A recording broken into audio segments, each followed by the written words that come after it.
Satan croit en Jésus, mais il est condamné. Et toi?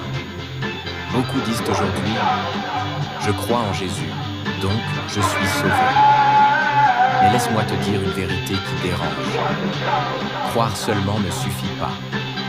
La Bible dit que croire en Jésus-Christ donne la vie éternelle. Oui, la foi est la porte. Mais écoute bien ceci. Les démons aussi croient. Ils savent que Jésus est le Fils de Dieu. Ils reconnaissent son autorité. Ils tremblent même devant lui. Mais ils ne sont pas sauvés. Pourquoi? Parce que leur foi n'est pas une foi qui sauve. Les démons ont une foi, mais une foi morte. Ils croient sans aimer Dieu. Ils savent sans obéir. Ils reconnaissent sans se soumettre. Et aujourd'hui, beaucoup de personnes ont ce même type de foi.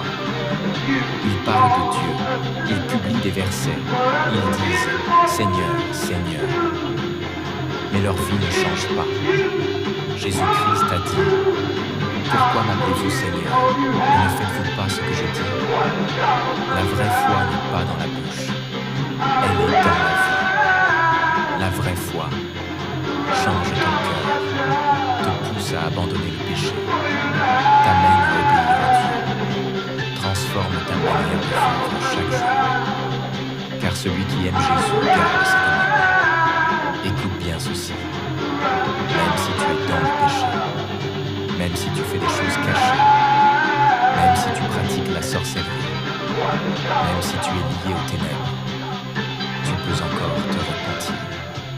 Tant que tu respires, la porte est encore ouverte. Jésus-Christ n'est pas venu pour les parfaits. Il est venu pour sauver ceux qui veulent changer. Mais attention, on ne joue pas avec Dieu. Tu ne peux pas dire « je crois » et continuer à vivre contre sa volonté.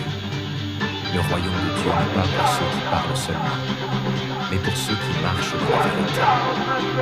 Aujourd'hui, fais un choix. Une foi morte, comme celle des démons, ou une foi vivante, qui te sauve réellement. Réveille-toi. Ta foi doit être vivante. Sinon, elle ne te sauvera pas.